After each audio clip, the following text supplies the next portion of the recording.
You might have seen one of my other postings around what's sometimes referred to as the flow channel. That idea that kind of harmony between the right level of skills that you have and that right level of stretch and challenge. And finding that right level of harmony. You know, classically, if you take the elastic band, I think if you pull it too far, it's going to break because you've got too much challenge. And actually, if you're just sitting there on the table, there is no stretch, there's no energetic capacity to that in its own sense.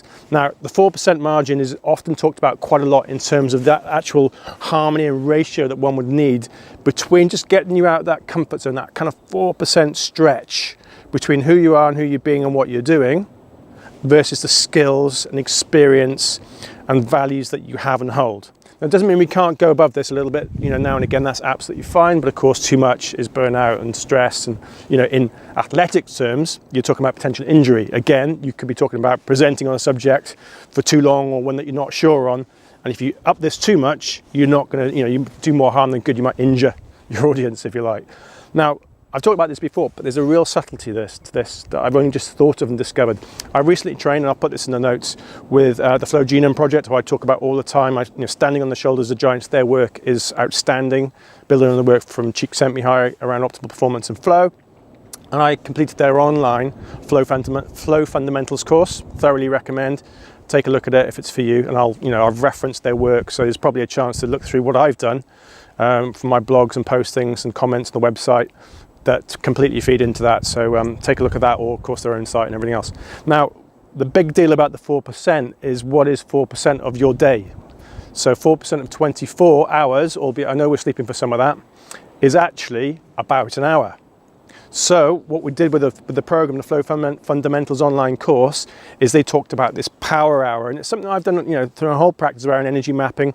Think about how you bring those different energy levels together in terms of that soul, that spirit, which are kind of the bookends, and then also you've got the physical energy, the emotional energy, the intellectual energy. And for me, it's about thinking about how can that practice, that kind of fitness, if you like, flow fitness, last for roughly about an hour a day, because then ding, ding, ding, you've got your 4%. So what we did on the program is work with that different tasks, things that moved around, things that we've done before, leverage those different things to really give you a chance to be in shape for about an hour of the day. So things like spending about 15 minutes a day doing some kind of physical exercise. That can be full out jogging, sprinting, running, swimming, or just walking the dog. Spending about 10 minutes a day if that's the first one's about more the body, 10 minutes a day in meditation, or, you know, in mindfulness or attention, whatever it might be, and just building that practice so that in total you're looking about an hour a day, not in one chunk. You could do, why not? And not just doing one thing. I've talked about that before. Not just doing, you know, walking the dog can tick many boxes and you could do it for an hour, but really that's perhaps making a few too many shortcuts. So really the takeaway is think about that 4% and think about that power hour. What can you do throughout your day which would add up to roughly about an hour? Sometimes you'd be more, sometimes you'd be less. And how can you record that? And perhaps I'll do a blog about how I found recording it and tracking that really helps, just for myself, and how you can build that into your daily practice. Because that kind of level of fitness, if you like, allows you then to find that flow. So without that baseline, that kind of marker, it's harder to find that flow because it's just harder to get into that zone. So when the environment, the opportunity, the conversation, the meeting, the person presents itself, then you've got that fitness, if you like, to step into that space.